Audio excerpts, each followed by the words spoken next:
جس کا احترام کیا جائے فقط اس کا احترام نہ کرو بلکہ اس کے باپ کا بھی احترام کرو، اس کے استاد کا بھی احترام کرو، اس کے پیر کا بھی احترام کرو، اس کے قائد اور تنظیم کا بھی احترام کرو، اس کی جماعت اور وابستگی کا بھی احترام کرو۔ مطلب کیا؟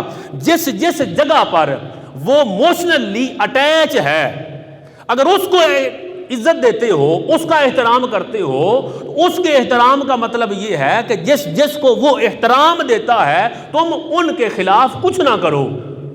یہ انسانیت کی تکریم ہے۔ حضور صلی اللہ تعالی علیہ وسلم نے ہمیں یہ سکھایا۔ چوتھا عمل، فلسطین کے فتح ہونے کے بعد حضرت عمر فاروق رضی اللہ تعالی عنہ نے ایلیا کے باشندوں کے ساتھ جو منشور ارشاد فرمایا، فلسطین فتح ہوا، عمر بن خطاب رضی اللہ تعالیٰ عنہ واردہ نے فتح کیا، آپ کو یاد ہے۔ اب حضرت عمر بن خطاب نے ایلیا کے لوگوں کے ساتھ جو منشور ڈکلیئر کیا اس کا ایک یہ حصہ بھی ہے۔ عمر بن خطاب ہیں جن کے سائے سے شیطان بھی بھاگتا ہے، مگر وہ دوسروں کے مذہبی احساسات، جذباتی وابستگی کا کتنا احترام کرتے ہیں کانٹریکٹ کے اندر موجود ہے۔ حضرت عمر بن خطاب یہ لکھتے ہیں، فرماتے ہیں کہ یہ جو ہمارا منشور ہے یہ امن اور امان کا منشور ہے۔ ہم نے فلسطین کو فتح کر لیا ہے، لیکن فتح کرنے کا مطلب یہ نہیں کہ اب کافروں کو قتل کر دیا جائے گا، اب یہاں رہنے نہیں دیا جائے گا، ان کا جینا حرام کر دیا جائے گا، اس کا یہ مطلب نہیں، بلکہ ہماری فتح کا مطلب یہ ہے کہ یہ امن والی جگہ بن چکی ہے۔ یہ امن کا منشور ہے جو عمر بن خطاب نے ایلیا کے باشندوں کو دیا۔ منشور کیا ہے؟ ان کی جان، ان کا مال، ان کے گرجا گھر، ان کی سلیب، سب چیزوں کی عمر فرما رہے ہیں ہم حفاظت کریں گے۔ ہر شہری وہ تندرست ہے یا بیمار، عمر بن خطاب کے اسلام کے اسلامی سلطنت اور خلافت کے امان میں ہوگا، اسے قتل نہیں کیا جائے گا۔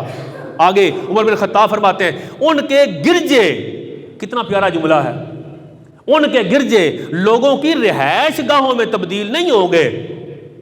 اب مسلمانوں نے فتح حاصل کر لی ہے، اب ان کے گرجے گھر گراؤ اور اپنی رہائشیں بناؤ، اپنی مسجدیں وہاں بناؤ۔ عمر بن خطاب کہتے ہیں ایسا نہیں ہوگا، جہاں تمہاری عبادت گاہیں ہیں تمہیں عبادت کرنے کے لیے ان کو اسی طرح رکھا جائے گا۔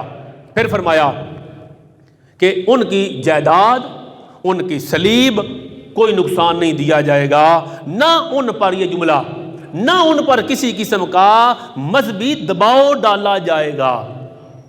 اب فلسطین فتح ہو گیا تو فلسطین میں رہنا ہے تو اب ان کا گلا یوں گھونٹا جائے کہ وہ کلمہ پڑھے بغیر وہاں رہ نہ سکیں، نہیں، لا اکراہ فی الدین، دین میں سختی نہیں۔ حضور شیخ الاسلام ڈاکٹر محمد طاہر القادری مدہ ذلہ العالی، آپ کی یہ سبجیکٹ پر پوری پی ایچ ڈی ہے، اسلام میں سزاؤں کا تصور، یعنی یہ نہیں کہ جو بندہ جس پہ آپ کو فتح حاصل ہو گئی تو آپ اب اس کا جینا حرام کر دیں، نہیں، اپنے کردار سے دین اسلام کا پیغام دیں، دباؤ سے اسے کلمہ نہ پڑھائیں۔